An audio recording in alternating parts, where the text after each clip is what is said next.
Learn the most advanced recruiting techniques. Land the most desirable talent. Launch your company towards massive success. This is the Higher Power Radio Show with Rick Girard.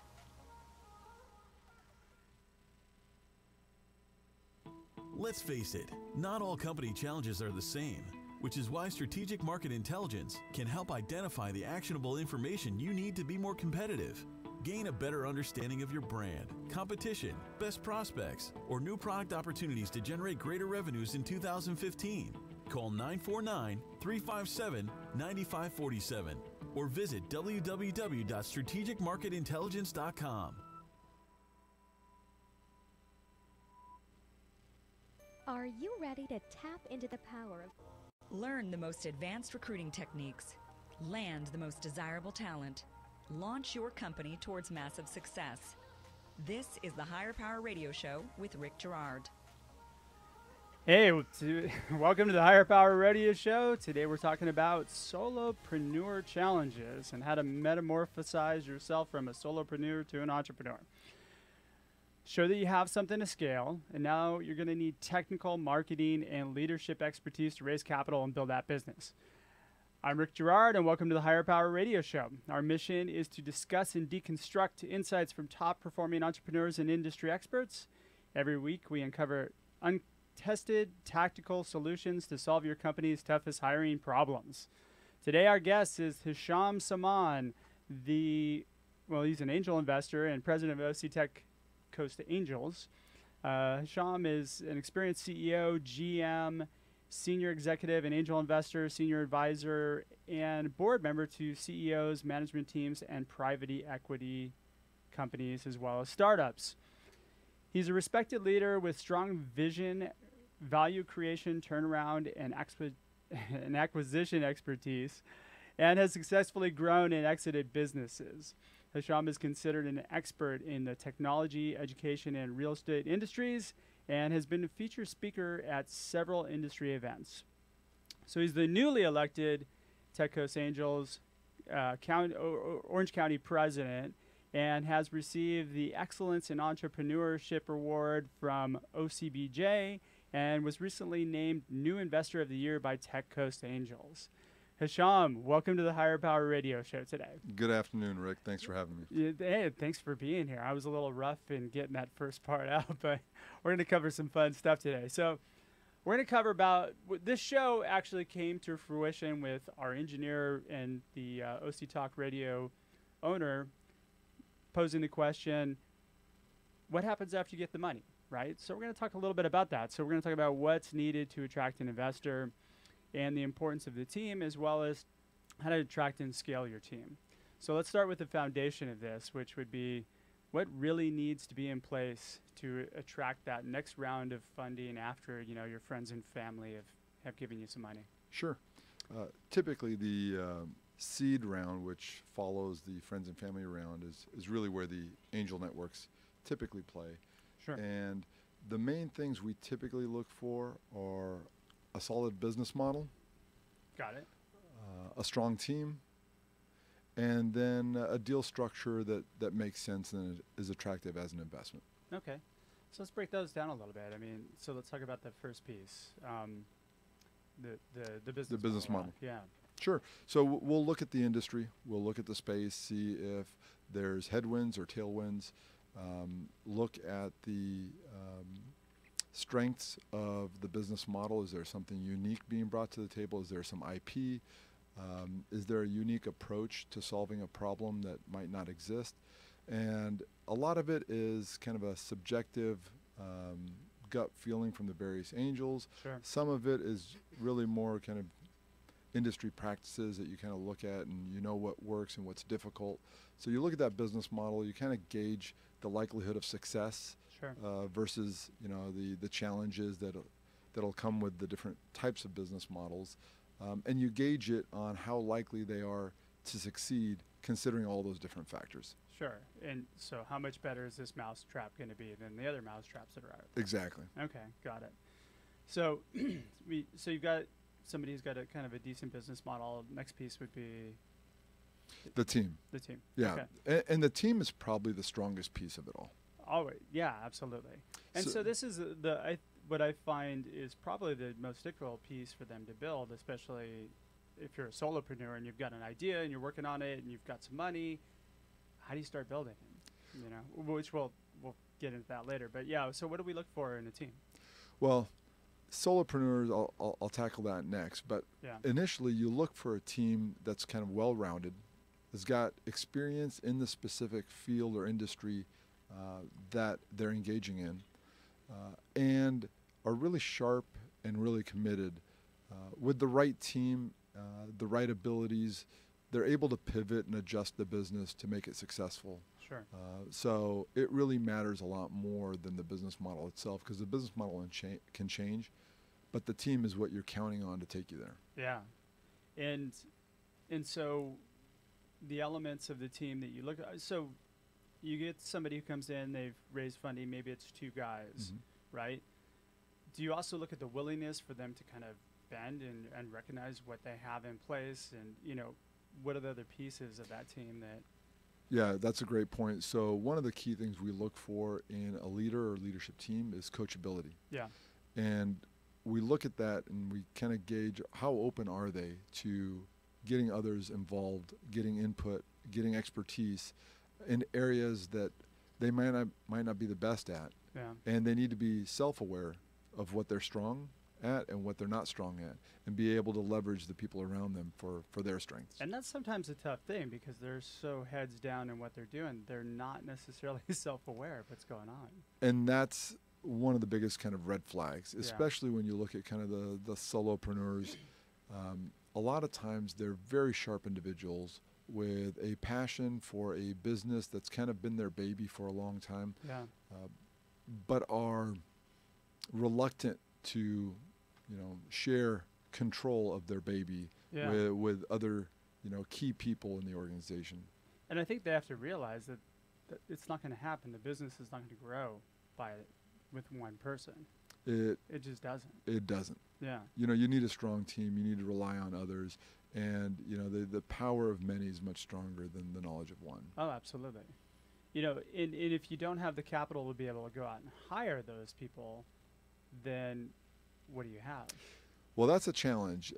What we find is typically the entrepreneur or leader that is dynamic, engaging, and very passionate, and can really paint a exciting vision, can really sell others on jumping on board, even at, you know, zero pay, to help build the vision. Absolutely.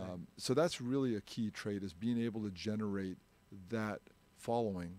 When you're not able to generate that following, it's really difficult to bring on team members without having a ton of funding. But, you know, most technical guys don't have that charisma, right? So how do you get past that?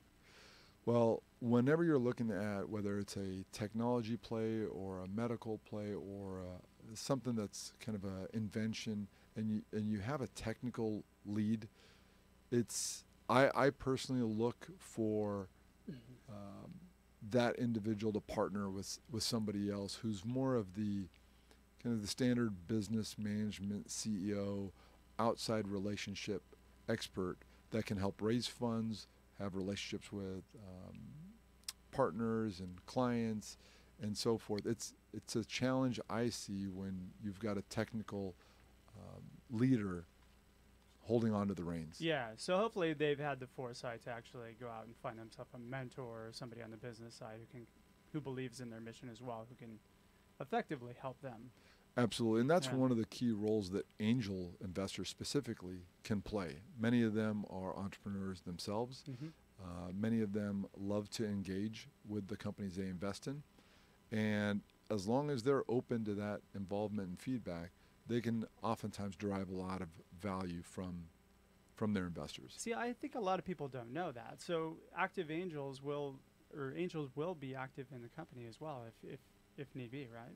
Correct. I'd probably say out of our Tech Coast Angels network, there's probably somewhere between 25 to 40% of our members that probably would be open or interested in being active to some level with some of the companies that they're helping. And some of them do it because they're just passionate about the space that they're in. Yeah. Others are really interested in helping, the entrepreneurs achieve the kind of success that they've seen for themselves or others. So this is essentially another resource for talent, in a way. Absolutely. Yeah. I think oftentimes the CEOs that are raising funds underutilize the investors' resources. They sometimes feel like when the fundraising is over, then they get back to business, and I think that's really when you can tap into your investor pool, who now has a vested interest in your success, to really help you achieve and overcome some of the obstacles. Well, typically the investors are also advisors, right? Correct. So, but you can also bring in advisors, and that's something that as an entrepreneur, you should be leaning on those people and gaining their expertise as much as possible. That worked for me personally to a great degree. I joined different CEO groups. I had a couple of mentors that mentored me specifically. Yeah. I created an advisory board. I had a board of directors, and all those combined really help fill in all the gaps that you aren't even aware that you have. Got it. Now, you're talking about when you were at Quick Start? Correct. Yeah, okay. So a little background, you actually were the CEO of Quick Start, and you effectively helped to get it acquired? Correct. So Quick Start was a technology training company that we grew organically and through acquisitions, and then sold to a public company. Good for you. Thank you. You gotta be proud of that. I can't complain. All right, so now that we've graduated from being a solopreneur to an entrepreneur, and we've got a team around us, what would you say would be kind of the biggest hurdle that you see when people come to you with a team that I would imagine giving up the equity is kind of the biggest hurdle that you see to gain for companies? So that's a challenge with, just about any business owner, especially ones raising funds, especially solopreneurs. Yeah. They want the funds, but tend to overvalue their business. Sure. Tend to be reluctant to give equity to key employees, and want to maintain tight control, which is understandable, but it's also limiting. So let's look at a typical scenario. Like when you get down the road and you get to an exit, as the CEO or founder of a company, what should I expect to gain out of that? Like, what's the percentage of the company I should be holding? At exit, Yeah. it really depends on how long you've been at it and to what scale and size you've been able to drive the business, and probably a little bit of the industry that you're in. For example, in the med tech space, it's a huge amount of investment. Oh, yeah. And it's years until you get cleared for the different, FDA and so forth. So you could probably expect to own maybe 10 or 20% at the end as the founder. Got it. In businesses that are probably more service-oriented, where it really relies more on your own abilities and your own expertise and maybe the expertise of your team, you might be able to maintain 30 to 40% equity. But in general, my common kind of explanation to entrepreneurs and to teams are, 10% of a large amount oftentimes is much more than 100% of a small amount. And that's really the way you have to look at it, is what value do you believe, or your investors believe, you'll gain from giving up equity? Yeah. And what is that value to you when you translate it into an exit value? Got it. So when you're going in for the seed funding, the first round, I mean, what do you typically see? And I mean, I'm guessing they want to give up 10% maybe for a lot of money. What's kind of the 10 to 25% tends to be about the average. Got it. Okay. So that's what we should expect, guys. So we're talking to Hicham Semann, the angel investor and president of OC Tech Coast Angels. We need to take a quick break, but when we come back, we're going to talk about how we're going to attract talent to our team. We'll be right back.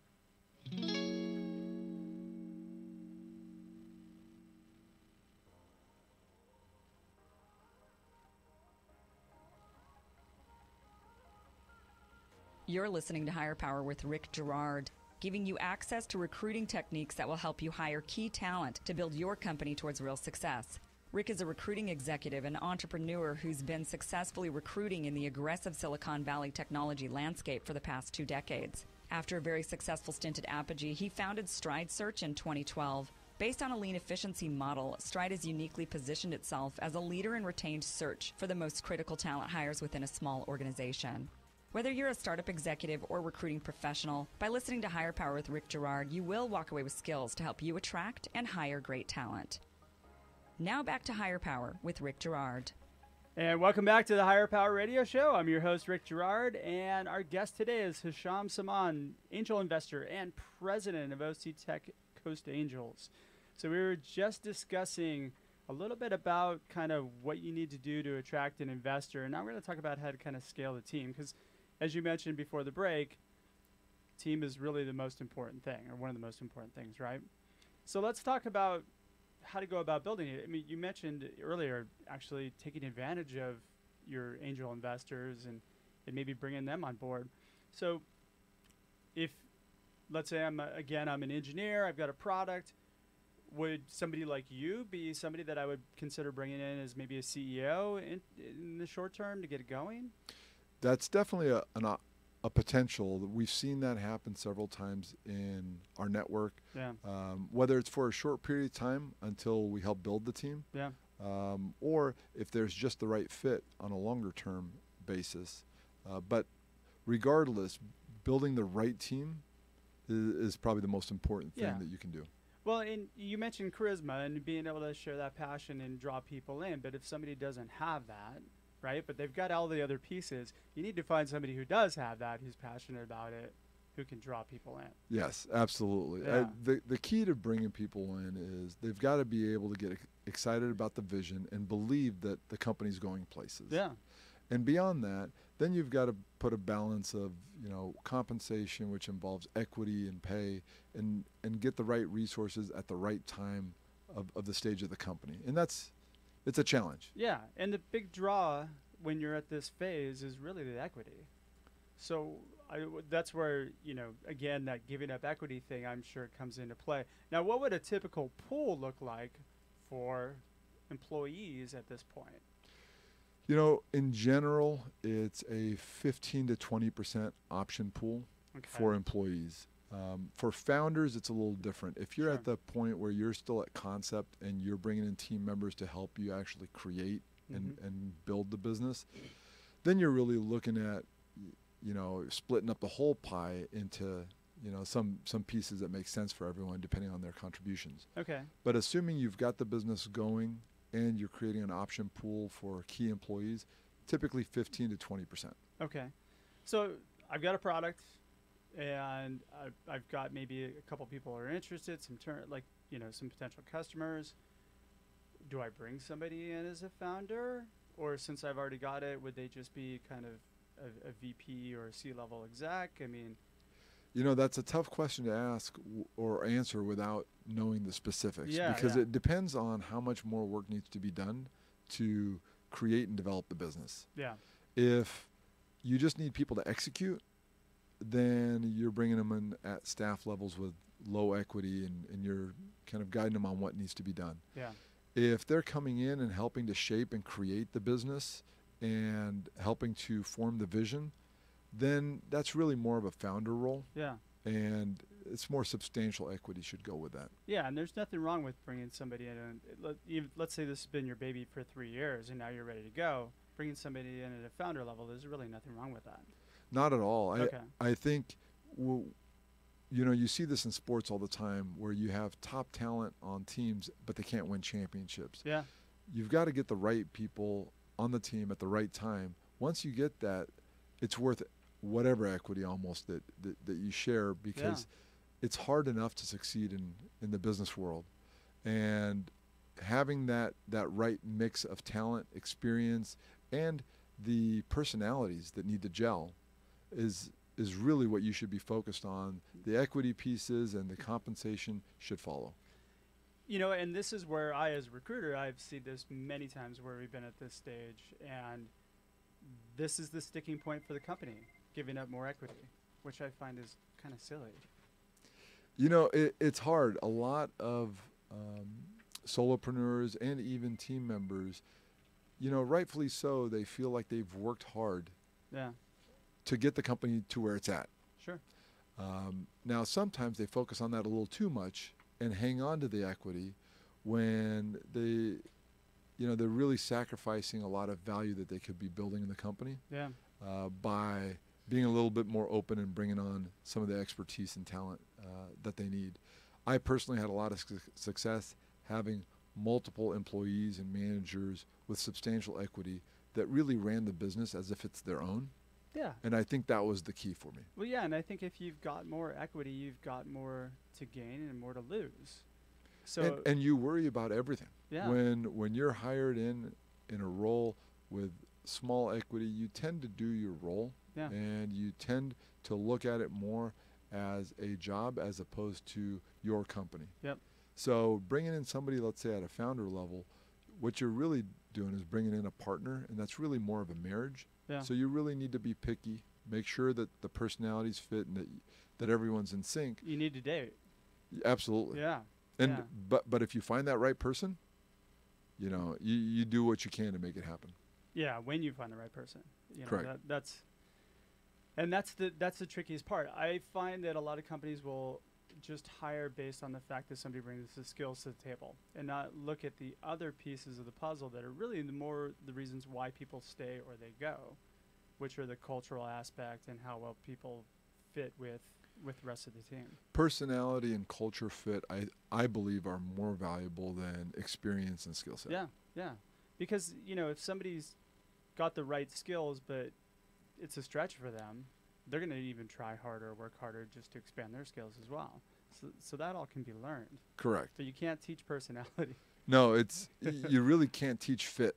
No. And so I've seen some ideal talent with the right skills and right experience, but they just don't gel. And so what happens is it creates an environment that's not enjoyable for both parties. Yeah.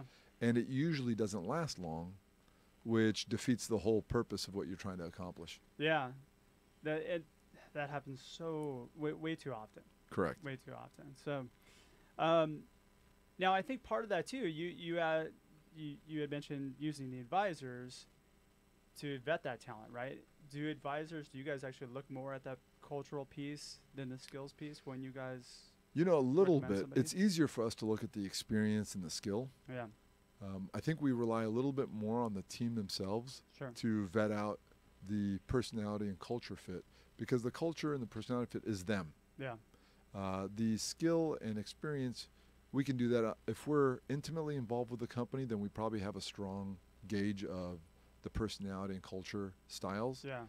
And can give that feedback. But if we're not deeply engaged, it's tough to do that. So we'd be more valuable on the skills and experience side. Sure. Now, when you guys look at a team too, I'm just going to jump back a little bit. Do you guys value EQ as well? Absolutely. And EQ, we mainly gauges how well they interact with us and each other during, the presentations, during the questioning, during the due diligence process. You get a sense of how coachable they are, how open they are, the integrity level. We'll also talk to people in the space that know them to get a sense of their past relationships. Sure. And what people thought of them, that have worked with them. Got it. Okay. So now that we've kind of moved past that, we started to attract some people, we got the right team. How do we scale? That's the fun part. Yeah. Right? Hopefully, when you've gone out to raise money, you've done it with a very specific plan in mind. I would imagine you'd have to have that plan in mind, otherwise you're not going to get the money. Well, right? and that's what we would look for, right? Yeah. So when you're raising, $500,000, $1 million, one of the questions is, what are you going to do with the funds? Yeah, absolutely. And so you should have a plan, and once you get the funding, you should be ready to hit the ground running. Yeah. As I mentioned, tap into those resources, your investors, whoever you bring in. Hopefully they're strategic and can add value beyond the finances. Yeah. But you scale by executing. There's a saying out there, a poor plan executed to perfection is a lot better than a perfect plan executed poorly. Okay. And so scale to me is all about execution. Yeah. Just go out and make it happen. Absolutely. When you mentioned hitting the ground running, right? build a pipeline prior to this so that you know who you already want to hire. You know, you should pre-plan exactly what you need and be able to identify the targets, at least an idea of the people that you want to go after, and start vetting those people prior to even going.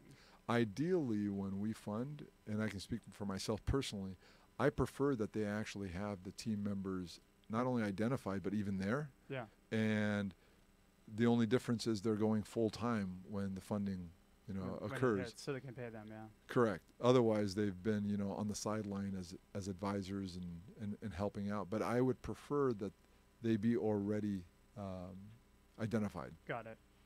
So you're talking about the key players, though, Key right? players. So, but the people who are doing execution, maybe they need to wrap up certain. Yeah, things. if you're hiring developers or Sales and customer marketing. service or sales and marketing, Yeah. we don't expect you to necessarily have those lined up. It's great if you do from an execution perspective to hit the ground running a little faster, because you got to keep in mind when you're raising funds, you typically raise it with a plan, Yep. with milestones and expectations. And that's, I think, another thing that's important to point out is a lot of times not enough is put on the execution and making sure that things are still moving along while you're fundraising. So then you raise the funds and you're out the gate behind.